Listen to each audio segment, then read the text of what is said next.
Okay, so the clue's in the title. I bought a camper van. Doesn't look much like a camper van at the moment, does it? It's a camper van under construction. But when I bought it, it was a camper van. Right, so I'm guessing most of you watching this are new to the channel. My usual channel is a bike packing channel and a Brompton bike channel.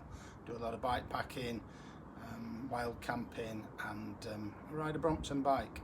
If you've tuned in about the van, probably not interested in that, so don't worry, I won't be going on about it. What we're looking at is converting this Mk7 high roof medium wheelbase transit van 2013 into a camper van. Now when I bought it, it had been part converted. Actually looked quite nice. I'll show you that shortly. The theory being, buy a van that's part done, make it easier to complete the task. That didn't quite work out. Let me show you some pictures of the van. Right, so it actually looked quite clean and tidy when we bought it. You can see the TV up there in the corner, and that's an IKEA kitchen unit, although there was no water installed or any gas or anything. At the back, that's folded out to make the bed. That also folded up to make a table. So yeah, it looked quite tidy, and there were a few problems which I'll let you know about. Right, so there you go, that was the plan. I guess as a little, not a warning, but as an idea for things to look out for, one of the first things I'll cover is why we went back to the beginning with this and stripped it out, what had been done wrong, or wrong and not to our liking previously, if you like. Okay, I'll just show you the progress that we made so far. I was in two minds as to whether or not to make this video. There are lots of videos out there on YouTube of converting camper vans, and believe me, I've watched a hell of a lot of them. I'm not an expert at converting camper vans. This is the second van I have had. The first one was already done. It was a little Mazda Bongo, so quite different to this. But what I do have is sort of 40 odd years of experience of DIY. So I'd like to think I'm quite practical and know what I'm doing with this kind of thing. So I'm not going to do a step-by-step build of the camper van. I don't think you need to see pictures of me sawing wood, screwing screws in, drilling holes. You know, I'm guessing if you're thinking of doing a camper van, you already know about that. But I will go through the whole process, what we've used, why we've used it, and anywhere where I think I've got anything to add, any particular hints, tips, then I will cover that for you. So there's going to be a series of videos. I'm not sure how many it'll be yet, probably about 6 from start to finish. I'll cover all the major points and things that I'm doing. So yeah, let me show you around the van as it is.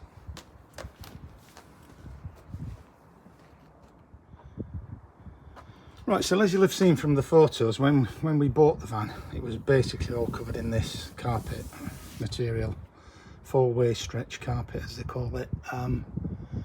I can see it has its uses. Not a massive fan myself, and Linda, my wife, is even less of a fan. So that predominantly had to come out. It was sold as fully insulated. Now, this on the roof was already on. There was a roof panels across that. They were made of hardboard and screwed directly. There's the screw holes there, look, screwed directly into the panels there. A hardboard roof is going to kind of do what this is doing. It's going to sag.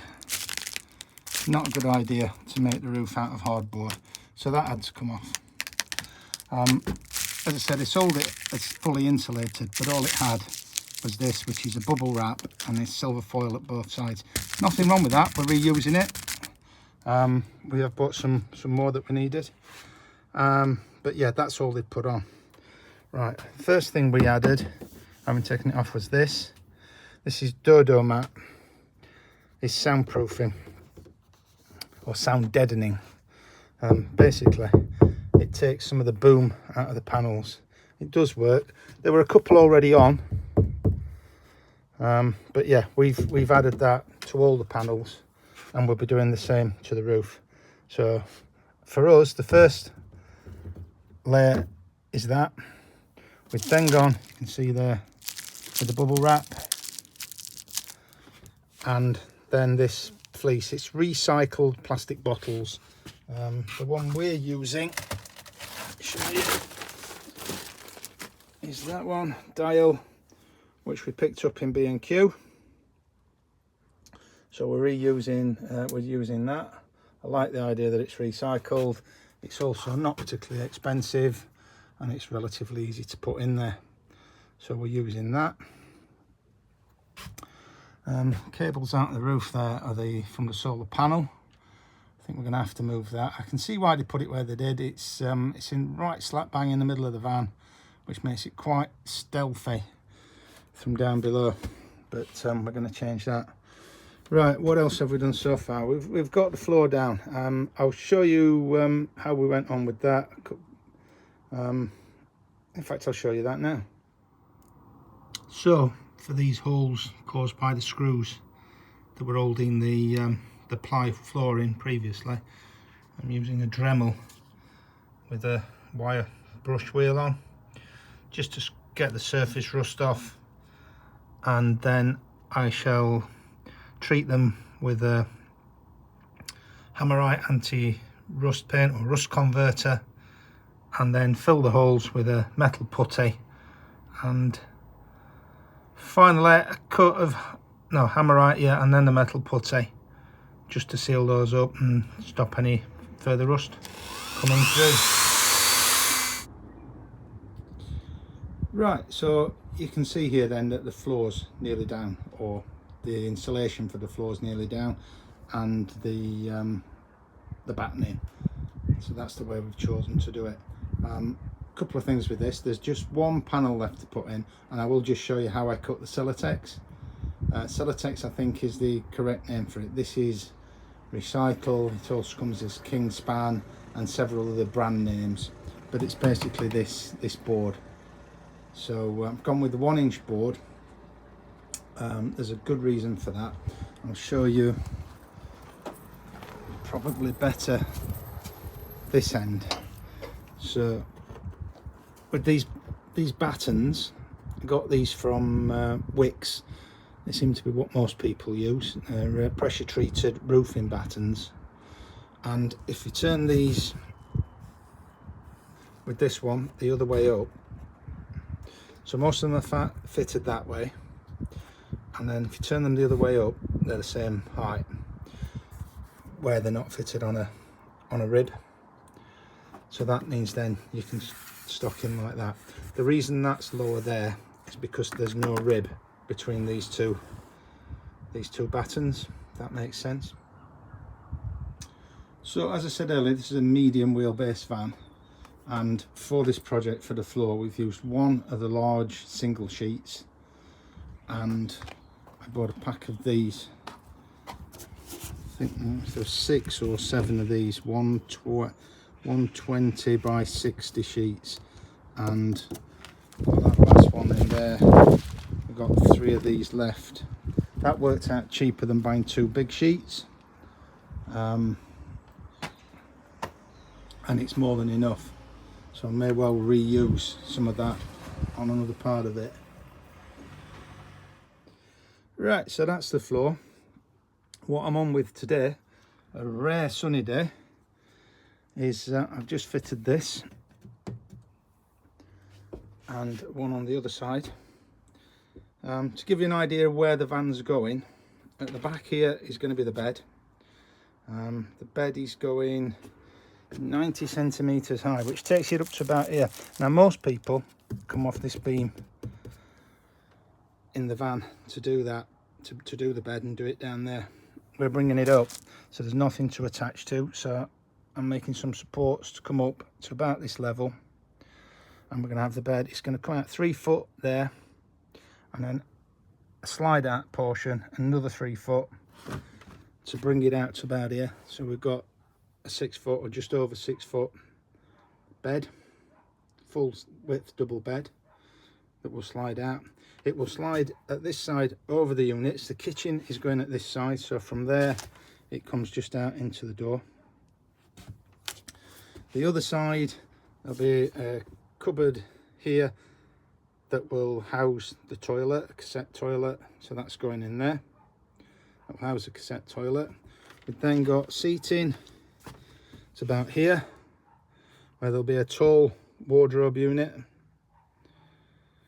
and shoes in the bottom, and then another seating area across the back there. There's going to be a bulkhead going in there. I'll show you what's behind there. Right, so here's the existing electrical system that's been fitted. At this end is the solar controller. There's a 120 watt solar panel up the top. These are the cables coming in from that, and they're the cables heading out. I've taken the battery out. There was obviously a leisure battery fitted. So there's the terminals for the leisure battery. There's a small fuse box here with 230 amp fuses in, a battery isolator and an inverter. I don't know what size the inverter is because it doesn't say it on it, and when I've googled it I can't find it anywhere. It just keeps taking me to AliExpress, so I'm pretty sure it's not the best, although it has got a CE mark on there. Not sure how much you trust that. So yeah, that's the existing system. Had a problem working on the van, and the battery was going flat, and then I realised what it was. I had the lights on in the van that they'd rigged up, and they were not connected to this system. They'd wired them into the existing van lights. So yeah, that's the electrical system as it stands. Right, so above that there is a nice storage compartment. That's going to be reused. That's quite handy. Next weekend, weather permitting, there's going to be a window going this door, pretty much full size of the door there, and another window going in this panel here. We're doing it all ourselves. We're doing it all for the first time. As I said, the only experience is sort of years of DIY and working on houses and that sort of thing. So that's where we're at. Right, so there we go. That's going to be the subject of the next sort of half a dozen videos or so. Hopefully I'll get out for a bike ride somewhere in between that, for those of you that may be regular subscribers and interested in that. I'm desperate to do a wild camper too, but as I say, I'm not going to go on about that. The purpose of this video is for the camper van conversion. With the electrics, we're going to do something a little bit different as well that might be of interest to a lot of people. I'm running the main power bank, and everything for that is going to be a Blue Yeti AC 200 Max power bank, not using traditional sort of van electrics, if you like. With the inverter and leisure batteries, we're not doing that. It's going through the power bank, so we're going to rig the 12 volt supply up from that. There will be a fridge in the van. We can install that. We're going to have a pressure system for the water. We're going to install that, so I'll show you again anything on technical stuff like that that may be of interest. We'll run through that. Yeah, and that's basically it. Oh, and a diesel heater. Yeah, we'll be installing a diesel heater, Chinese diesel heater. I think that's going to go under the passenger seat, so I'll show you how we do that. So that's what this is going to be about. If that's of interest to you, you're new to the channel, hit the like button, hit the subscribe button, look out for the next video, follow the journey. Thanks for watching.